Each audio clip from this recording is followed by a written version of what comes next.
After burning for nearly 5 hours, the fire is mostly under control. Being a sports fan has always been about knowing strategy, stats, and players. Well, Jeff, the power has been restored to the nearly 700,000 FPL customers. A jury is deadlocked yet again in the case of 6 men accused of plotting to destroy the Sears Tower and other government buildings. Marco DaCosta is referring to a gator last seen somewhere over here in the darkness. One of many he could come in contact with at his new home near the Everglades. DaCosta, fresh out of prison, has been ordered by state corrections to live here. This is what we're sleeping in. He thinks living like this is inhumane. We're being tortured out here. Previously, he was ordered to live under this overpass on the Sawgrass. And before that, the corrections directed him here, under the Oakland Park Bridge. No access to a toilet, a bed, or even a bench. Corrections spokeswoman Gretel Plessinger says it's not the typical policy, but it is acceptable. He's in a difficult spot. The state sees DaCosta as a sex offender.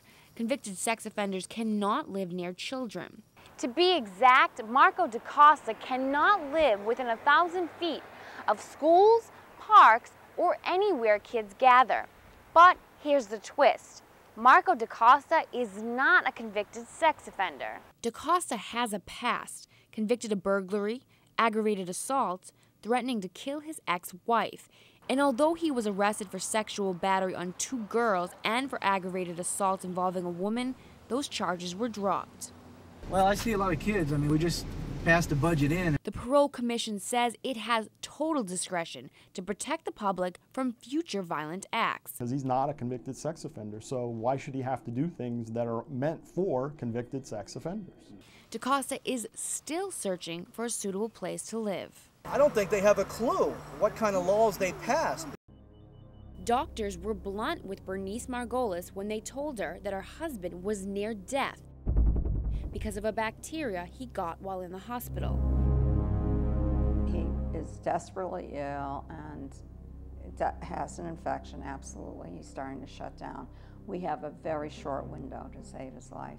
Better now, Margolis still lives with his experience. And it was the most excruciating pain I've ever experienced. I think, how could that happen in a hospital that's supposed to be a sanitary environment? Studies show hospitals are being invaded by infectious bacteria like MRSA resistant to antibiotics. Hospital-related deaths are rising. Nearly 20,000 hospital patients die each year. These numbers surpass deaths due to AIDS. So how do these microbes get to our hospitals? The study here shows that it may link to a very unlikely source, the beach. You guys go underwater for me too? The unusual study takes place at Hobie Beach, also known as Dog Beach. The study's focus is to better understand the risks people take by visiting polluted beaches. To do so, they compare those dunked in water with a dry control group to see who gets sicker. They found the same microbes infecting hospitals live here in the warm water and sand. It is possible that this might be a source of some of those community infections. We have found Staph aureus growing happily out here. It's like a nice petri dish for them. The beach isn't the only hot spot for this bacteria, but also places like schools and gyms. People in the community carry them and take them in and out, both of water and the hospital. Once in the hospital, these microbes kill. Researchers are working to keep our beaches safer while saving lives. Ashlee Jabbour, NBC6.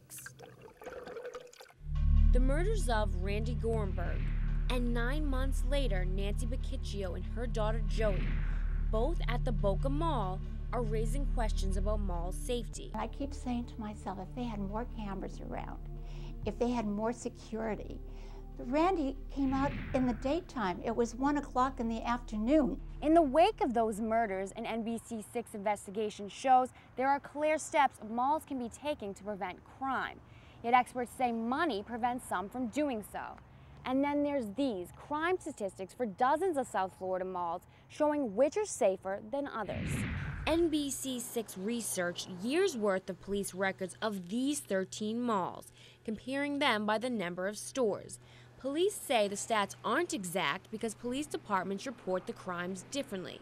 Even so, the numbers might surprise you. The safest malls, the town center in Boca, Aventura, Sawgrass Mills, the Galleria, and Ball Harbor. So what are the riskier malls? Dolphin Mall, Bayside and downtown Miami's Bayfront Park, and the mall at 163rd Street. In fact, the mall at 163rd has a history of robbery, assaults, and car theft. Improving safety is expensive, but security experts like Randy Atlas say it'll cost them more in the end. Knowledge is power, and the power of being able to implement good security will improve your market share, improve business, improve profits, and that's what shopping malls and retail is all about. These are the steps you can take. Carry bags so they're not easily grabbed. Be aware of your surroundings. Always check your back seat and park close to the entrance.